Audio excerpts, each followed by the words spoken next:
Dennis Prager here. Thanks for listening to the Daily Dennis Prager Podcast. To hear the entire 3 hours of my radio show, commercial-free, every single day, become a member of Pragertopia.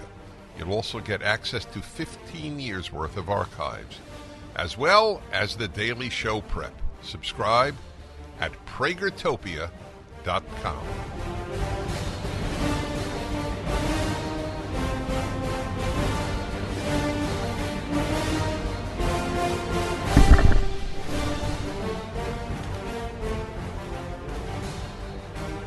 Well, that was a dramatic opening.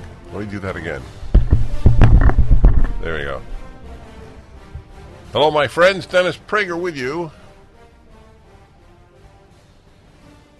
I want to invite you to an alternate America, one governed by a president who loved his country, who was basically a decent human being, and who thought before opening his mouth, how can I do good for America? As opposed to only thinking, how can I harm the country for the sake of my party? Because the worse things are in America, the better things are for Democrats. The left lives on more and more Americans thinking ill of their country.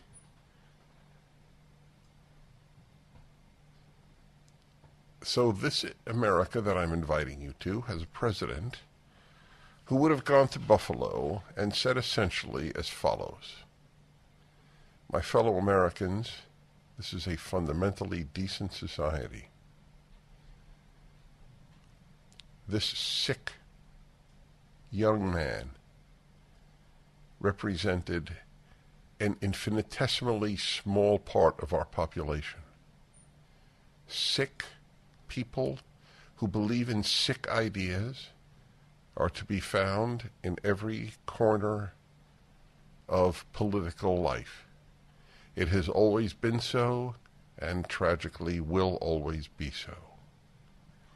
But fundamentally, this is a country that has phenomenally, successfully, uniquely successfully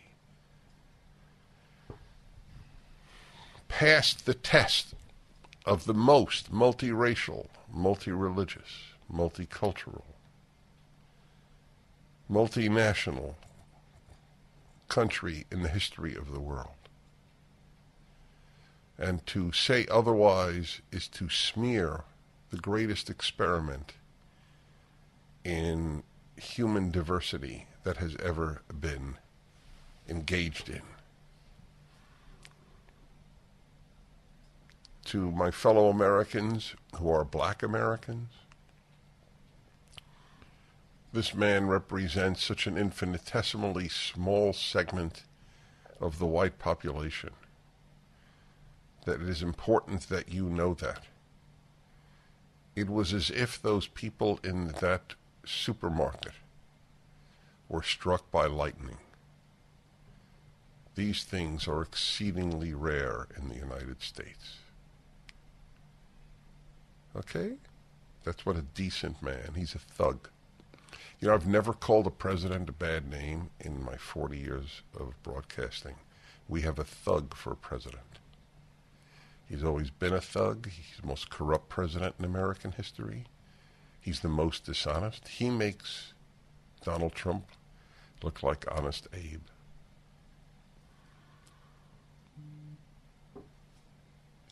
For Donald Trump, America was sacred.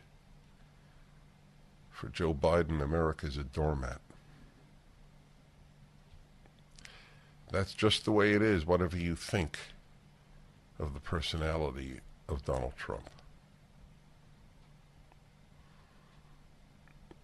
The hate-filled speech that this president gave is unique in American history, except for all the other speeches Joe Biden has given on the subject. There has never been a president who so crapped on his own country, who so divided his people as Joe Biden.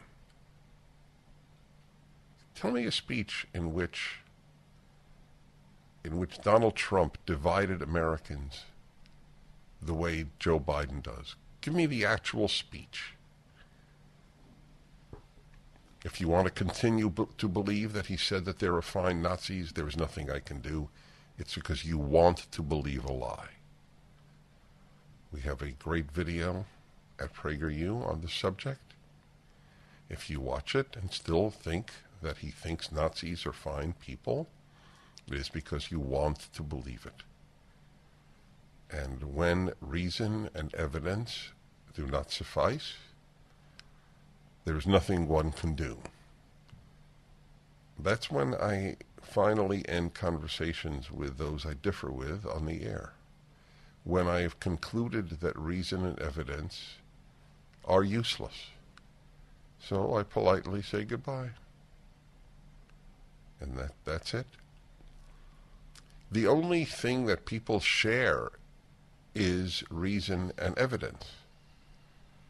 If the laws of reason, logic, evidence are suspended, then dialogue is absolutely 100% useless.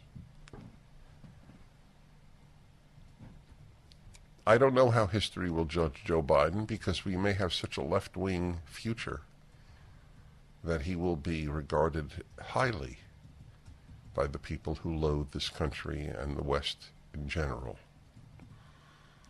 But if we turn the country around, he will be regarded as the demagogue that he was, that he is. I cannot think of a parallel sin committed by an American president in my study of American history as to what this thug, this anti-American, self-preoccupied narcissist said in Buffalo. Do you realize the harm that this man wished to do? To convey the lie that white supremacy is a big deal in this country? That's what he tells people? Not that there was a sick kid who had just been committed to a psychiatric ward, and they let him out. Not only did they let him out, they let him buy a gun. In the state, one of the two states it's hardest to get a gun, New York. All the laws do with regard to guns is prevent innocent people, law-abiding people, from defending themselves. But that, my dear friends, is another matter. If you were debating whether to loathe this man and this party, yesterday should confirm the worthiness of loathing that the party I grew up in has come to. And it's been allowed to fester and grow right in front of our eyes. It's a hate-filled speech. I mean, no more. It's a hate-filled speech. We need to say as clearly and forcefully as we can that the ideology of white supremacy has no place in America. That's what he goes to Buffalo to say. He's a thug. I hate this man. And these are new words to me. 40 years. In 2 months, it'll be 40 years of broadcasting. 3 months. August.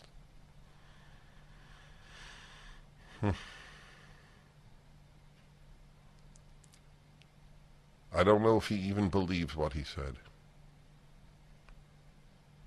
And it doesn't matter. I've asked this all my life. Do leftists believe their lies? I got these lies in Colombia in the 70s. Early 70s. This is not new stuff. America and the Soviet Union were moral equivalents, I was taught. Yep, just two superpowers, like two scorpions in a bottle. That was the metaphor used. It wasn't freedom versus tyranny. It was capitalism versus communism or socialism. Two different ways of economic thought. Somebody gave me, amazingly, I got a gift yesterday of a Brezhnev speech, published, of course, in the Soviet Union. And in it, I should have brought it to the studio, in it he spoke about creating a new person. The person for whom, I'm paraphrasing, life revolves around the government. Isn't that amazing? 1-8-PRAGER-776 is the number. The Dennis Prager Show. Many people own coins that have not performed as well as they'd expected. Some own coins that have done better than they expected. Or maybe you just want to cash out and do something else with the money. Markets change, and to understand the current value of your precious metals portfolio, you should get a new valuation. So I'd like to tell you about my friend, and he is, otherwise I never use that term, Nick Rovich. Became my friend because I so admire his honesty and integrity and knowledge of the coin world, of the gold world, the silver world. He's owner of Fed Coin and Bullion. For over 40 years, Nick has built a reputation for trust and honesty, and his goal is to earn your business for life. Nick won't push you to sell, but when you're ready, I believe he offers the best price, trade, and consignment deals compared to anyone. Right now, Nick and the AmFed team are offering their exclusive coin performance review for free. That's right, free, with a no-pressure guarantee from Nick. Call Nick at 800-221-7694. That's 800-221-7694. Hi, everybody. Welcome back or to the Male-Female Hour. Each season for 19 years, I've had Alison Armstrong on. That's a long time, Alison. Now, Alison, are you continuing to do your seminars? I haven't done a live in-person seminar for almost 2 years. Yeah, well, that's because of the lockdowns. I never say COVID, by the way. I only say lockdowns. So, have you been doing it online? Yes, lots. All right. So, how do people? It even better in many ways. So, okay, we have the link at DennisPrager.com, but people just can remember it. Is it still Understand Men? They can do understandmen.com or AlisonArmstrong.com. Either one will get them there. The problem with Alison Armstrong is people don't spell Alison right. Which, of course, we accounted for. They can spell it wrong and still get there as long as it's... Oh, very nice. A-L-I-S-O-N, like Very my mom nice. spelled it, or A-L-L-I-S-O-N. All right, so you and I have begun this interesting discussion. We both agree that a good marriage, not even necessarily great, a good marriage is best for the vast majority of men and women. So where we differ is on my claim that even if you had a bad marriage, you did grow up. That's my claim. I'm not saying it was happy or good. I'm just saying that you grew up. And so that's why I gave the example of my asking the woman, would she rather date a 45-year-old man who had never been married or who had been married and divorced? And Yes. and you're saying, and you know, we're both right in a certain sense, and I'm not being, I'm not a diplomat, but I hear you, and I know you hear me. So you're saying, look, there might well be men, and you're right, there are men who, for non-immaturity reasons, have not gotten married by 45, but would love meeting, quote unquote, the right woman, or as you put it, a right woman, would in fact get married. So I would simply counter that. I'm as a man a bit dubious about guys who at 45 are telling me they just didn't meet the right person. Because first of all, I agree with you. There can be a right person. If there's only the right person, what if she is in Slovenia? He's really screwed. I mean, let's be honest. Exactly. She may not be not only not in his city, but in his country. Well, so can I jump in on this? Yes, of course. Stuff I know. Okay. So a small thing and then the main thing. The small thing is I would look further to find out who does he take care of. So a man has never been married, but is a devoted dog owner, like really takes care of his pets. Extraordinary. I've gotten to witness this. Or has a company and his first priority is the well-being of his employees.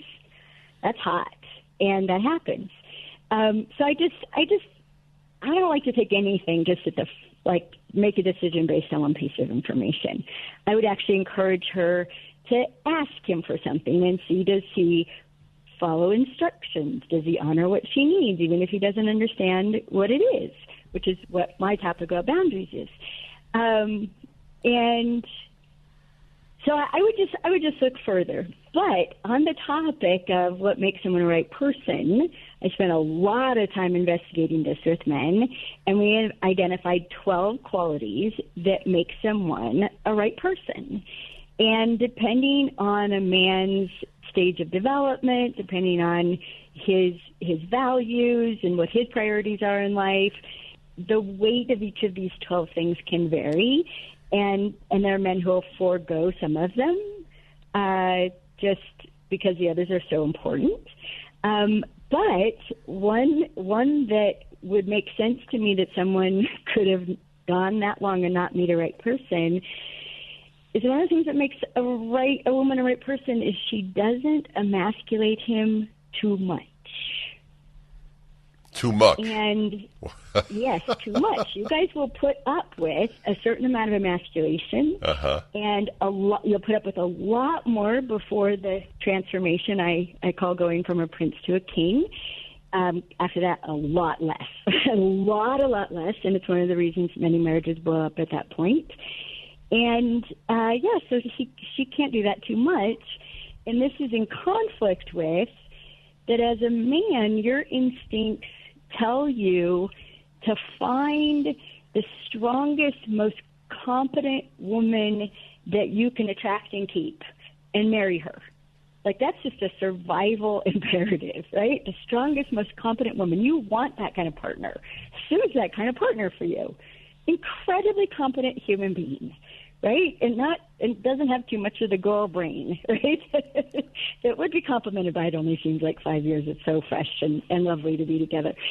So the attraction to the strength that men have instinctively, unfortunately, and this is what I've been working on for the last 30 years, the transformation of the castration club.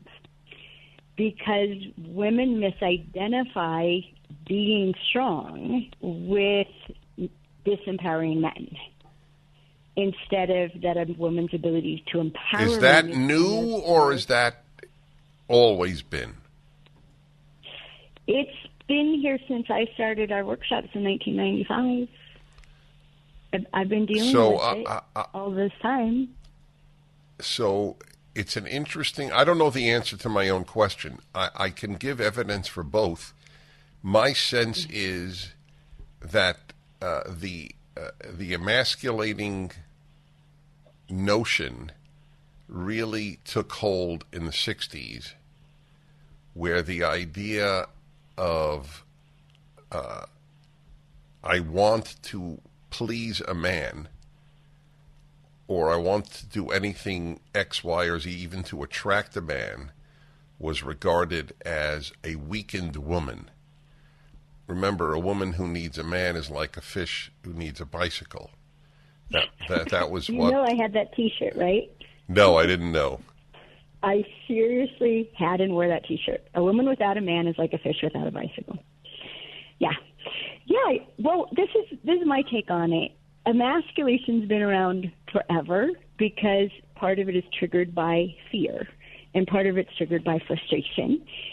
However, as it's an unintended consequence of opportunities expanding for women, which makes us both have the possibility of real partnerships because it reduces dependency, but it had the consequence of we're less afraid to emasculate. We're less afraid to alienate a man because of our ability to provide for ourselves, given given the change in society. All right, so I want to and continue laws on and that whatnot. because it's. I have to admit it's somewhat of a depressing topic. 1-8-PRAGER-776 if you'd like to join the discussion. Male-female hour with Alison Armstrong. I'm Dennis Prager. The Dennis Prager Show. Folks, you've known it in your gut that something just wasn't right about the 2020 election, and now you will have something pretty close to proof. In Dinesh D'Souza's explosive new documentary, 2,000 Mules, you'll see jaw-dropping evidence of exactly how the Democrats cheated during the election. Now, I don't know if it made the difference. It might well have. You can't believe it was a fully honest election after you see this film. Drawing on meticulous research from election integrity group True the Vote, 2,000 Mules uses both cell phone geo-tracking data and video evidence to uncover a massive network of illegal ballot trafficking in all 5 key swing states. Thousands across the country attended the nationwide theatrical release. Now you can watch from the comfort of your own home, watch on any device with a web browser, see the movie that President Donald Trump calls a real blockbuster. Go to salemnow.com to watch today. That's salemnow.com, sponsored by Salem Media Group. Well, Allison is now visible, you lucky folks. You can see us both right now. And I get to see you. Thank you. That's very sweet. I'm just missing the hug. I'm sorry? I'm just missing the hug. Yeah. The Dennis hug. The post-COVID hug. Well, all the hugs. You give such great hugs. Well, thank you. Thank you. I'm going to put that on my resume. Gives great hugs. I really would like to put that, actually. So, Alison Armstrong, who's been conducting seminars largely for women, but now women and men, and has tremendously important things to say in explaining women to themselves and women to men, and explaining men to themselves and men to women. So we got into a discussion here, and it is about about men and women, about needing each other. Now, when you wore the T-shirt, you may have told me this in the past, but I didn't recall. When you wore the T-shirt, "A woman without a man is like a fish without a bicycle," did you mean it? Oh, yes, absolutely. Would you wear it? Would you wear it today? Oh, no, not at all. Right. So your transformation is part of what has enabled you to help so many women understand themselves. Is that fair? Yeah, and the fact that I came all the way. I came from not being determined to not need men. I hated men. Why? Why? Did you hate your father? No, but I had disdain for him, definitely. Okay, so I think would you say that that's relevant? Yeah, it all adds up. If you take the instincts that have us naturally be afraid of men and adversarial, and then you add the experience of one's men in one's life. I had my dad and I had a stepdad by that time, and the perception, and mine was very much skewed by my mother's relationship with my dad, which was completely adversarial. And so then you add that, and then you add all of culture, and I was so normal, right? I was such a normal woman, born in 1960 with, as I matured, the message was clear. I had to have a man. For my own, to be valued, I had to have a man. There's something wrong with you if you don't have a man. But I needed to not need him. So have one, but don't need one. And I practiced that very well. And it had a lot to do with the demise of my marriage. I got married when I was 23. And so and not knowing, like so many women think, if you know I don't need you, I'll be more attractive to you. Women don't know how much men need to be needed. That's one of the things that a man is looking for in a right person is, do you need what I have to give? That's correct. That is absolutely correct. Right? Do you need what I have to give? Therefore, will you value what I not only have to give, but maybe need to give? Right? As human beings, we have things we need to give that if they're not received, the real fulfillment of a relationship won't ever happen. It's not just getting that has it be fulfilling, right? It's that someone lets you give what you want to give most and thinks it's really amazing. So a lot of, in the beginning when we started, it was called Celebrating Men Satisfying Women in 1995, right? And even when we met in 2004, and we had that title like just to protect the workshop from what we called angry and vengeful, because that's where women were at that time, angry and vengeful. And we could only handle so many at a time. It was limited to 16 people, 16 women. So we could navigate and unwind for them. How did we get in that place, and could transform literally into seeing and hearing men maybe for the first time in our lives.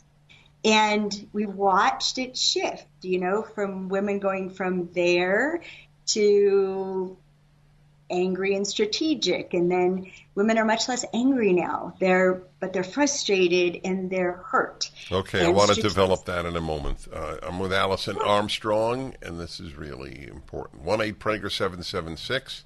Towels just don't seem to dry you anymore. They feel soft and lotiony in the store, but you get them home and they don't absorb. Well, Mike Lindell at MyPillow found that out around 2006, and towels changed forever. He found the best towel company right here in the USA. They have proprietary technology to create towels that feel soft but actually work, and that happens to be true. I use them. They are all made with USA cotton, and they come with the MyPillow 60-day money-back guarantee. 6-piece set, 2 bath, 2 hand towels, 2 washcloths. Regularly $109.99, now $39.99. Just go to MyPillow.com and click on the new radio listener specials and get deep discounts on all MyPillow products, including the towels, by entering the promo code Prager, or call 800-761-6302 for these great radio specials. MyPillow.com, promo code Prager.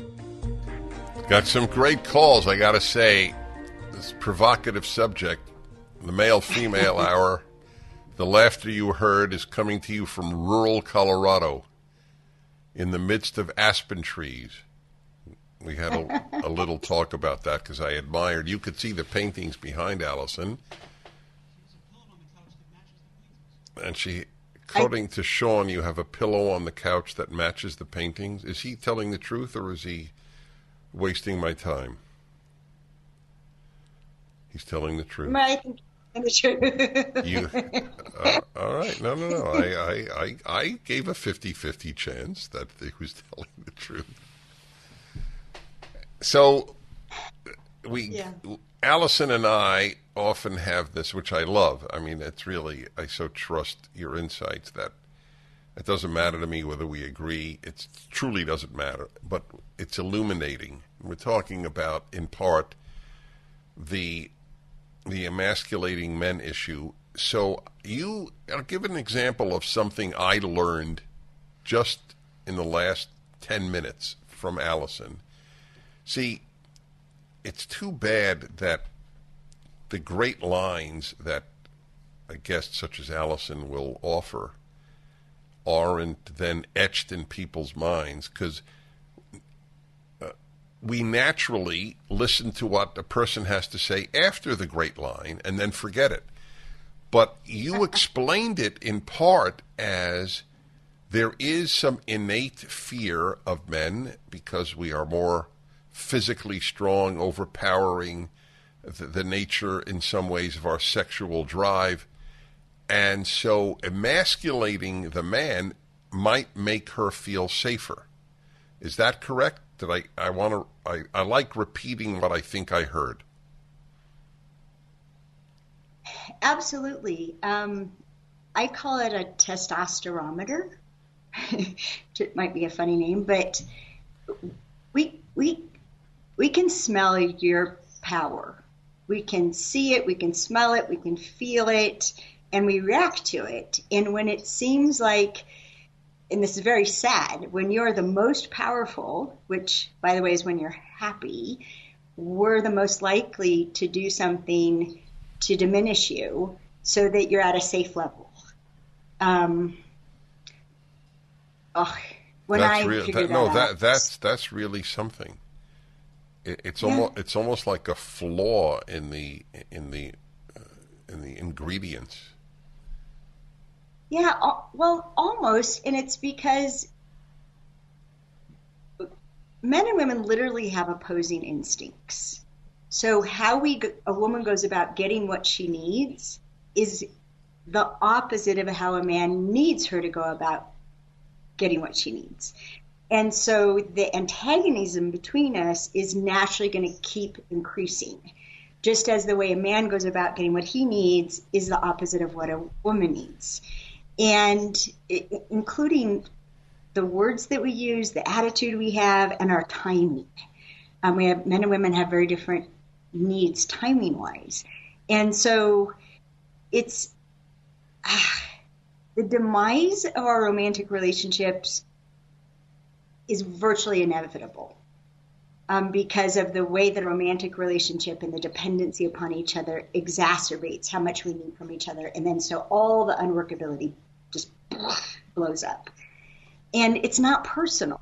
But as you know, Dennis, we live in a culture that takes everything personal. That he must not give me what I need because there's something wrong with him or something wrong with me. And we'll find a name for the wrongness. You know, it's our attachment styles or all this other kind of stuff. But if most of my work is just about awareness. If we can be aware of when we're having an instinctual response, like when a woman doesn't feel safe, she'll try to connect with her man. She'll try to connect with him. So what does she do to try to connect with him? And this has happened a lot since lockdown. How she'll try to connect with him is she'll go to wherever he is, and without even thinking about it, she'll interrupt what he's doing in order to get attention, like eye contact, a hug, a snuggle, a touch, something that tells me, I'm here, and if a tiger comes to get me, you'll save me. And not knowing that as a man, he's the most secure and is going to be his best self when he's being productive. That productivity is part of the rhythm of being a man. And his anticipation of productivity is one of the things that'll have him be settled. A history of productivity will have him be settled. If he's had a history, but he can't see a future of productivity, he's going to be unsettled. But what do? We want to feel connected so we can feel safe and settled. So we'll interrupt his productivity in order to get connected. His reaction to that interruption, which we just disrupted his peace. We don't know we did. He was in a sense of peace, focus, in his groove. And we came and cut him off in traffic, and we're expecting a warm welcome. And men don't give warm welcomes when you do that to them. They're like, what? Right? Or they're so focused they don't even hear it. It's just if what you say is true, and it sounds like it is, then there's a certain inherent problem in male-female relations, because what most attracts, I think, most women is a productive man. Yes, it means you're strong. Yeah, right. It means you protect me and you can provide for me. Mm-hmm. So we want really productive men, and we're clueless how to support you. And so, you said this in the beginning. We'd end up talking about both. It's why I wanted to talk about boundaries, and can we honor a boundary we don't understand? That's honor. If we only respect a boundary we understand, and you know me, I've developed 3 decades to understanding, but if we're not willing to just honor something you need because you said so, then it's not really honor. So can a closed door mean don't interrupt me? Like, all I need to do is close my door, and then, all right. And then that's we continue. Got another segment. Alison Armstrong. We have the contact info at DennisPrager.com. The Dennis Prager Show. And talk of all the things we did today. The great Ayaan Hirsi Ali. You know how great this woman is? This woman grew up in Somalia. Muslim woman, Muslim black family in Somalia. She saw the way women were treated, including herself. She fled. She ended up in Holland. Again, black, Muslim, Somali woman. Ends up in Holland. Ends up in the Dutch Parliament. Right? I mean, how many people know that?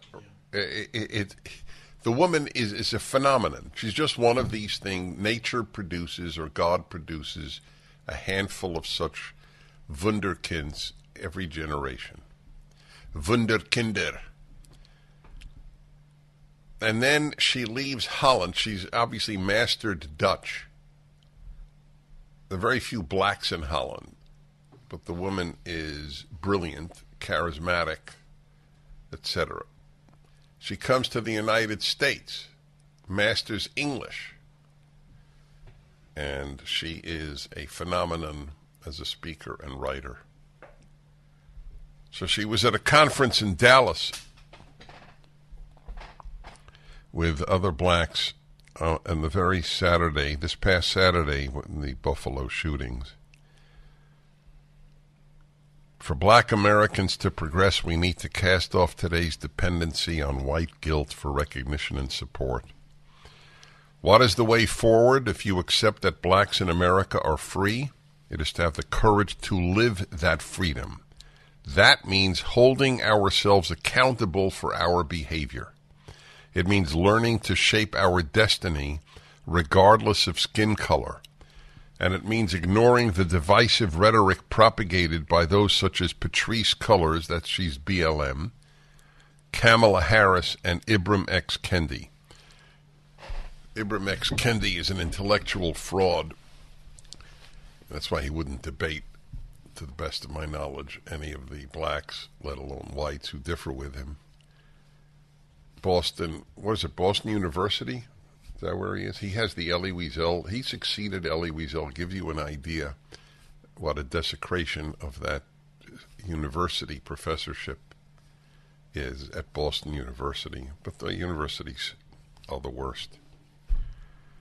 In Texas, the day after the Buffalo attack, a shootout between 5 Hispanic men at a crowded flea market left 2 dead and 3 wounded. Roughly 2 hours later in California, a 68-year-old Asian gunman walked into a Taiwanese church and opened fire, killing 1 person and wounding 5 others. This is what crime looks like in America. It is chaotic, disordered, and irreducible. The skin color of its victims and perpetrators is far from fixed. Racism, then, is not the whole story. In fact, racism has never been the whole story. Yet faced with an election year and an uphill battle to retain the House and Senate this November, perhaps it is unsurprising that so many Democrats are keen to turn the Buffalo shooting into another George Floyd moment. That's perfect. Perfect. An excuse to deflect difficult questions and to turn politics into a binary realm of good and evil. Once again, we're told either you're with us or you're a racist. Even if being on the side of good means exploiting the misery of others. That's what this bum, our president, did. Exploit the misery of others. Man's a bum.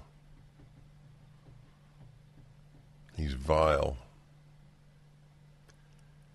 If you'd have predicted when I started radio that I would ever refer to a president like that, I would have said, I can't imagine. that happening. Joe Biden is a bum. There's no redeeming quality of this human being insofar as his public life is concerned. I don't know how he is as a husband, and I am not measuring it. There's no way for me to know. He might be a great husband. He's still a bum. Mafiosi made families too.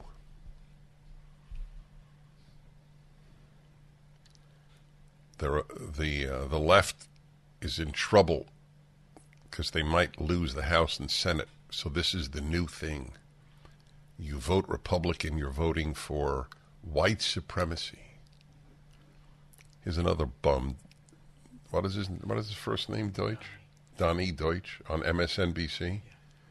God, I remember talking about this joker years ago. He's still on. Wow. I'd like to have a public debate with this guy. We're both Jews. I think he desecrates Judaism and America. And he thinks he's a wonderful Jew and American. So let's find out. Let's have a public debate. Who's better for America? Donnie Deutsch and his crowd, or Dennis Prager and his crowd? I invite so many people to debate that it is an exercise in rhetoric. The left doesn't debate, they smear. They don't know how to debate because they don't know what we say. We know everything they say. I'll play for you his latest, which is now normative on the part of Democrats and the rest of the left. The tactics they should now use, having screwed the country as badly as they have, insofar as anything goes, including inflation. Back in a moment. The Dennis Prager Show. So this is the low-life left, in this case, Donnie Deutsch. Happened to have her. He's on MSNBC, the low-life all-star team. Does anybody watch MSNBC? I'm not being cute. No. You say, of course. Obviously, there's somebody, but let's put it this way. More people watch MSNBC than CNN? I thought CNN had higher ratings. Really? That's fascinating. I got to check into that. Anyway, I looked at their numbers. Do you realize my Fireside Chat has more viewers than anybody on MSNBC? I think than anybody on CNN. My Fireside Chat for PragerU. Let alone the radio show. I mean, but... All right. Anyway, here he is. I'll hold back the adjectives. Just this is the vile, truly vile stuff. They can't defend anything that they've done because they've ruined education, they've ruined the economy, they've ruined the military, they ruin everything they touch. The left. That's the best understanding you can have of the left. They only know how to destroy. The latest is how to destroy the Republican Party and America. Donnie Deutsch is an exemplar. Here he is. Every night. A recent Morning Consult poll said that 23% of Republican males are okay with white nationalist, white supremacist views. That's 1 in 4 Republican males. And 9% okay, 1 minute. 1 in 4 Republican males is okay with white supremacist views? Who did he say took that poll? Morning Consult? I wonder what the question is. Okay. Why don't we know any, given the number of Republicans we know? Sean is the only white supremacist that I know, and even he's leaving the white supremacy. He is now into Scottish supremacy. He has refined it. White schmite. Scots. That right? I got you right. Exactly right. I'm making light of it because it's so sick. 1 out of 4 Republicans believes in white supremacy. How come I never meet them? I speak to tens of thousands of Republicans a year. I guess they hide it when I show up. Go on, please. And 9% of all Americans. So there's an audience out there. It's still a fringe. It's still a minority, but it's a fringe. What the Democrats need to do, and it's so obvious at this point, is brand them with it. Is basically take this replacement Wait a minute. Wait. He just said it's a fringe, but he wants to brand all Republicans with it. So he acknowledges he's a fake, that he'll lie for the sake of victory. Okay. Is brand them with it. Is basically take this replacement theory and now make it the Republican racist replacement theory. Make every Republican answer, do you believe in it or not? Brand every Republican. This is the party of the replacement theory. Take what is a all right. I'll sliver. tell you. I'll make a trade with Donnie Deutsch. I'm willing to take that test. You ask every Republican, do you believe in replacement theory? And you have to answer, do you believe in having drag queens show up at school for 5-year-olds? All right? Do you believe in talking to 5-year-olds about gender fluidity? That's a deal. I think I should write a column about questions we should ask each other. Well, I could think of the most challenging you could possibly ask us, and we will do the same for you. I'll make this deal anytime you want. Do you believe in this? And do you believe in that? That would be a very fair one. Do you believe in talking sex to 5-year-olds, 8-year-olds, 10-year-olds? I don't care if it's heterosexual sex, homosexual sex, bisexual sex, sexual fluidity. It's none of your damn business to tell my kid what you think about sex. If you can't teach reading, writing, and arithmetic and history and the like, don't teach. Go to another profession to rob kids of innocence. The Dennis Prager Show, live from the Relief Factor Pain-Free Studio.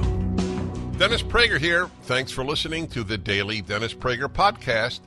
To hear the entire 3 hours of my radio show, commercial-free, every single day, become a member of Pragertopia. You'll also get access to 15 years' worth of archives, as well as the daily show prep. Subscribe at pragertopia.com.